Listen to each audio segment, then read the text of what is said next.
ko. Diyos ko, Diyos ko, Diyos ko. Whew! Akala ko di mo na ako tatantanan. Teka lang. Ba't ang tahimik?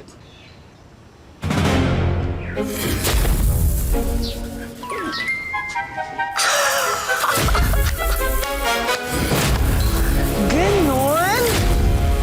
Hindi mo kaya lumabas. Sorry? What? What? Well. Ganda-gandahan na naman ng Diyosa. So, detest na lang muna, Akes.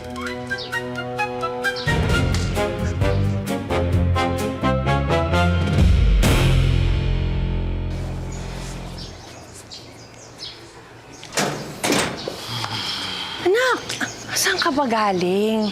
Akala ko hindi ka na uuwi. Kanina pa ako naghihintay sa'yo. Ay, nako, Ma. Siyempre, di ko kayo iiwan, Ma. Nagpahangin lang ako saglit sa labas. Saglit? Buong araw kang nawala Yan. ah. Ang OA, Ma. Hindi talaga. Teka, kasama mo ba ang papa mo? Ha? Hindi, Hindi kayo buong araw magkasama dito, Ano? Hindi ko naman alam kung matatakot ako o matutuwa ako dyan sa na hindi ako maiwan-iwan ng papagardo mo. Tara na anak, pasok na tayo. Wait lang, Ma. Bakit? Kasi kanina napansin ko na nung lumabas ako, hindi nakasunod si Papa. Talaga? Oo. Sa tingin mo kaya dahil nasa loob yung urn?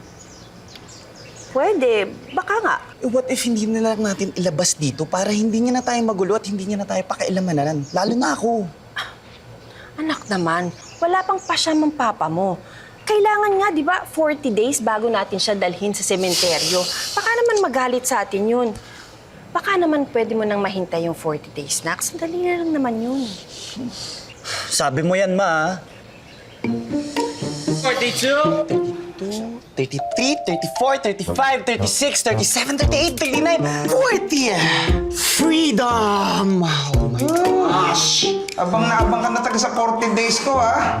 Laking tuwa mo na nawala ako, no?